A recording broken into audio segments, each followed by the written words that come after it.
جی ٹھیک ہے، صلات کا کیا معنی ہوگا؟ صلات کا طرف، صلات جو ہے نا جہاں سے یہ نکلا ہے، اس میں جس کو انکلینیشن کہتے ہیں نا، کسی طرف انکلائن، جھکاؤ، اصلی معنی جھکاؤ. مجھے آپ سے پیار ہے، محبت ہے، میں آپ کو اپنے نیچے لے لیتا ہوں تو جھک جاتا ہوں اوپر. یہ انحرار عربی میں اصل معنی لفظ کا اثر بنا دی. اگر سچ مجھ کو جھک جاتا ہے، مخلوق تو یہی نا کہ میں انسان ہوں دوسرے پر، اللہ اس طرح تو نہیں جھکتا. اللہ کا جھکنا یہی ہے کہ وہ محبت کرتا ہے، اس سے پیار کرتا ہے، اس کے حق میں مہربان. اس لیے جب ہم کہتے ہیں نا اللہ رسول پر صلات کرتا ہے، لفظ وہاں بھی صلات کا، درود ترجمہ ہو گیا. اب درود بھی فارسی کا، آگے سے آگے پھنستے جاتے ہیں. اور کرو اللہ اپنے رسول پر مہربان ہے، بالکل آپ کے حق میں شفیق ہے، اللہ آپ پر بچھا ہوا. یہ میں نے ترجمہ کر دیا محبت سے، ورنہ اللہ کے لیے تو نہیں نا کہ وہ ہماری طرف بچتا، مگر ہے یہی نا کہ اللہ پاک اپنے رسول پر بچھا ہوا ہے، انتہائی محبت کرتا ہے. اس کے فرشتے حضور کے دیوانے ہیں، شیفتہ. ہمیں بھی حکم ہوا کہ رسول کے دیوانے بن، شیفتہ ہو جاؤ. اس کا لازمی نتیجہ کہ ہم جب کسی پر قربان ہوں گے تو ہمارے پلے کیا، ہم اس کی خیر ہی مانگیں گے نا کہ اللہ اس کو خیر سے رکھے، اس کو لمبی عمر دے. پھر دروش ہی بن گیا کہ ہم دعائیں کرتے ہیں حضور کے حق میں. مگر اصل بنیادی معنی اقبال الشیء، کسی چیز کی طرف جھک جانا، مائل ہو جانا. تو یہ صلات بھی صلات اسی لیے ہے کہ بندہ اپنے رب کی طرف پھر مائل ہوتا ہے، دنیاوی دندے چھوڑ کر اس کی طرف جھکتا ہے، اس کی طرف رخ کرتا ہے، آگے بڑھتا ہے. اور وہ 3 سٹیج بھی آپ سب بیٹھے ہیں، پڑھے لکھے ادیب شاعر، تینوں سٹیج آتے ہیں. اقبال کیا جھکنا، مائل ہونا، پہلے منہ کرتا اس کی طرف، پھر اس کے سامنے جھک جاتا ہے، پھر اس کے پاؤں میں پڑ جاتا ہے. تینوں مرحلے آتے ہیں کہ اپنے مالک کے سامنے رخ کر کے کھڑا ہو گیا، یہ تو اس کی طرف دھیان کیا، پھر جھک گیا اور پھر پاؤں میں پڑ گیا. قیام، رکوع اور سجود تینوں سے حکم ہے. اور اسی لیے ان میں سے ایک کسی کو نہیں نہ ملتا قیام، 2 مل جاتے ہیں نا تو لے اکثر حکم کو. جب کسی چیز کا آدھے سے زیادہ مل جائے تو وہ سارا مل گیا سمجھو. اس لیے پوری امت متفق ہے سوائے ضدی لوگوں کے کہ رکوع میں جو شامل ہو گیا اس کی برکت ہوگی. ایک امام بھی اس کے خلاف نہیں، نہ کوئی صحابی. جو مانتے نہیں رکوع کی رکعت کو جھگڑتے رہے، پلے کوئی دلیل نہیں. ابن تیمیہ فرماتے ہیں جب 2 حصے مل گئے، رکعت تو مل گئی. جب 2 نکل گئے، نہ قیام ملا نہ رکوع ملا، اب میں سجدے سے نہیں نکل. تو صلات کا معنی اقبال الشیء، کہ کسی چیز کی طرف مائل ہونا، جھکنا، آگے بڑھنا، اس تک پہنچ جانا. لفظی ترجمہ میں نے کر. چلیں مولانا آخری حصہ پلے باندھنے کی بات ہے. کسی کو کہہ کر میرے یہ سوال جواب چھپا بھی دیا کریں جاؤ سنانے. اب نماز آئے نا رمضان کے، لوگ دیوانے ہو کہتے ہیں اللہ، ساری عمر مسئلے نہیں سمجھ میں آنے. تو یہ باتیں جب میں نے صلات کے بارے میں، درود کے بارے میں، یہ تو قدردان کو پتہ چلتا. آپ ساری عمر پڑھتے رہیں، پتہ ہی نہیں چلے گا کہ صلات کیوں. نماز ہے، نماز ہے، نماز ہے. نماز کیا ہے؟ عربی میں صلات لفظ، اللہ کی طرف رخ کرنا، بڑھنا اور اس تک پہنچ ہی جانا. اسی لیے حضور نے فرمایا کہ سجدہ میں جب آدمی سر رکھتا اب اس کے اور رب کے درمیان فاصلہ کون سا رہ گیا؟ بالکل وہ قریب پہنچ گیا. قدموں پر اس نے سر رکھ لیا اور اس وقت کہا کہ زور لگا دو اب دعا کرنے میں، فَقَامَنُ يُسْتَجَابَ لَهُ. سجدے میں پڑھ کر دعائیں کرو گے تو ضمانت ہے کہ مانی جائیں گی. وہاں نہیں رونے دیتے، نماز کے بعد پھر لمبی لمبی دعائیں کرتے ہیں. کیا فائدہ؟ آپ نے کیا بتا دیا؟ صلات کسی کی طرف رخ کرنا، بڑھنا، اس تک پہنچ جانا. اب دوسری بات آئی کہ صلات جو ہے نا اسلام میں، یہ دوسرے احکام کی طرح نہیں. روزہ نہیں کو رکھتا، زکوٰۃ نہیں دیتا، شراب پیتا، یہ سب گناہ گار. مگر نماز کا تارک اللہ کے رسول نے فرمایا کرتا وہ کافر ہو.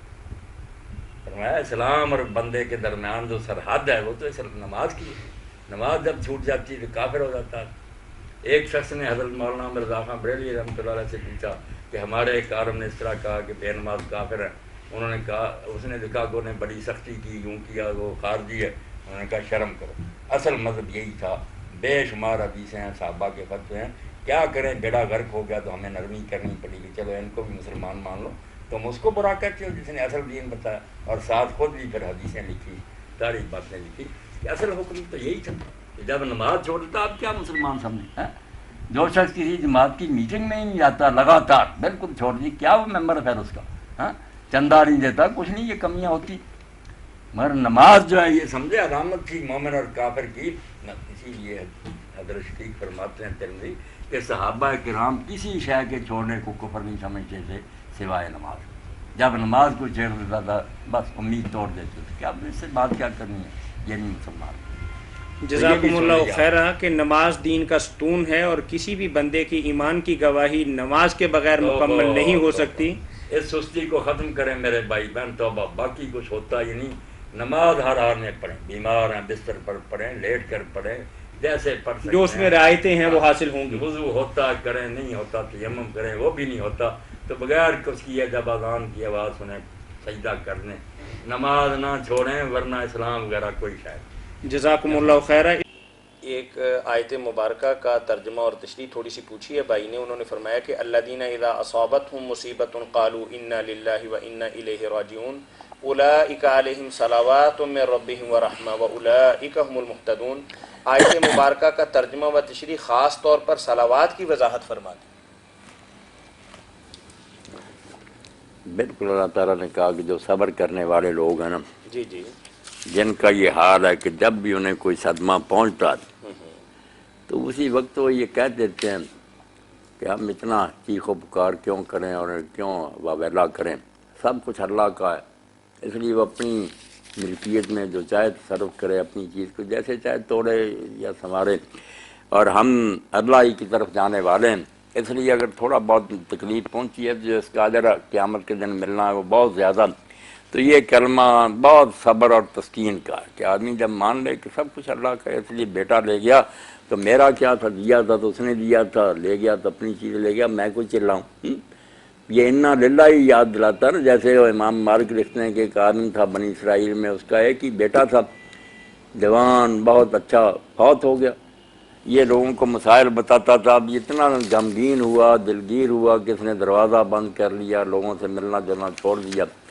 تو ایک عورت کو یہ خبر ملی کہ وہ عالم دین تو بہت مایوس ہو کر نا میل ملاقات اس نے بند کر دی، نہ کسی کو مسئلہ بتاتا، وہ گئی، اس نے دروازہ کھٹکھٹایا، پوچھا، اس نے کہا میں ایک مسئلہ پوچھنا چاہتا اللہ کے واسطے مجھے بتا دے۔ اس نے کہا کیا؟ کہنے لگی میرے پاس زیور نہیں تھا، میرے پڑوسیوں کے پاس تھا، میرا کوئی فنکشن آیا، میں نے ان سے کہا تو انہوں نے وہ زیور دے دیا، میں نے وہ زیور کچھ دن کے لیے ان سے لیا تھا، اب وہ زیور مانگ رہی ہیں مگر وہ مجھ کو اتنا اچھا لگ گیا کہ میں وہ واپس نہیں کرنا چاہتی، آپ بتائیں۔ اس نے کہا توبہ توبہ اللہ کی بندی، وہ زیور واپس کر رہا ہے اور ان کا شکریہ ادا کر کہ تھوڑے دن کے لیے اگر دے دیا تو ان کی مہربانی ہے، ورنہ تیرا کوئی قرض دینا تھا۔ اس نے کہا آپ نے دروازہ کیوں بند کیا؟ کتنے ہیں جن کو اللہ بیٹے نہیں دیتا، آپ کو اگر دے دیا تھا، آپ نے کچھ دن وہ پھول جو تھا اس کی خوشبو سونگ لی، بہار دیکھ لی، اب اللہ اگر لے گیا تو آپ کیوں؟ اور مجھے کہتے ہیں زیور واپس کر، شکریہ۔ اور ان کے دل سے بوجھ اتر گیا، دروازہ کھول دیا۔ انا للہ یہ ہے کہ سب تو انا للہ یہ ہے کہ آدمی اللہ کی ملکیت کا اعلان کرے کہ میرا کچھ نہیں اللہ کا ہے، اس لیے وہ اپنی چیز لے جاتا، مجھے اس پر گلہ کرنے کا کیا حق۔ اور پھر جو ہے کہ وَإِنَّا إِلَيْهِ رَاجِعُونَ، دوبارہ اللہ کے پاس جانا ہے، اس پر جو اس نے وعدہ کیا کہ تھوڑی سی مصیبت اتاروں گا، اس پر صبر کرو گے تو ثواب بے اندازہ دوں گا، تکلیف عارضی ہے، انعام بہت بڑا۔ ایسے لوگ ہیں جن پر ان کے رب کی طرف سے صلوات ہیں اور رحمت ہے، اور یہی لوگ ہیں ہدایت یافتہ۔ اب اس سے یہ بھی پتہ چل گیا، صلوات کے بارے میں پوچھ رہے ہیں کہ جو کہتے ہیں نا صلوات کا معنی رحمت ہے، جیسے کہتے ہیں اللہم صلی علی محمد، رسول اللہ پر رحمت کر، غلط ترجمہ ہو گیا۔ رحمت تو اللہ نے الگ بیان کی ہے کہ ان پر رب کی صلوات ہیں اور رحمت ہے، رحمت ہی ہوتا صلوات، تو پھر کیوں کہتا اللہ تعالیٰ رحمت الگ؟ نہیں، رحمت الگ چیز ہے، اور رحمت آپ دیکھ لیں وہ نیک و بد پر بھی ہوتی ہے، یہ بد بھی جو جی رہے ہیں، کافر بے ایمان کھا بھی رہے ہیں، ابھی ان پر رحمت ہی ہے نا، آگے جا کر عذاب ہوگا، مگر یہاں تو مزے میں، اب تو ان پر کوئی عذاب نہیں، رحمت ہے۔ صلوات نہیں ہوتی، صلوات صرف برگزیدہ بندوں پر ہوتی ہے، وہ رحمت کوئی نہیں، وہ الگ بات ہے۔ اس کا فارسی میں ترجمہ کروں تو صحیح ہوگا، مگر اس کا بھی شاید آپ کے پلے کوئی پڑے، یا نوازش، عنایت، اس پر خاص عنایت ہے۔ جی السلام علیکم۔ تو صلوات سے مراد خاص عنایت، خاص توجہ، نوازش، یہ میں فارسی کے الفاظ وغیرہ بول رہا ہوں، یہ ہوتا ہے، یہ بڑے پیارے اور اونچے بندوں پر ہوتی ہے۔ رحمت تو یہ آپ کا دشمن بھی آپ کو ترس آ گیا، آپ نے کچھ دے دیا، رحمت کیا؟ صلوات اور نوازش جو ہے نا، ہاں اس کی اور کیفیت. ہاں اس کی اور کریں. اور ابن قیم نے السہیلی کے حوالہ سے جو لکھا نماز کا بھی سن لیں. صلوات ہے درمیان میں نقطہ کروڑوں سے قیمتی کہ صلوات جہاں آئے گا سواد لام واہ وہاں انحنا آئے گا جھکاؤ.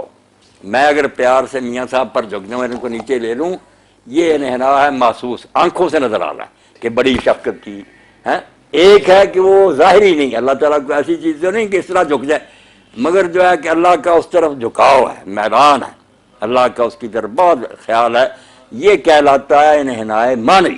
عقل سے سمجھنے کی بات ہے کہ اللہ اپنے اس بندے پر بہت شفقت فرماتا ہے. نماز بھی اس لیے ہے کہ ہم اس میں اللہ کی طرف جھکاؤ کرتے ہیں. ایک ظاہری ہے کہ اس کے گھر کی طرف منہ کیا پھر جھک گئے پھر سجدے میں ظاہر میں نظر آ رہا کہ ہم جھکتے جا رہے ہیں.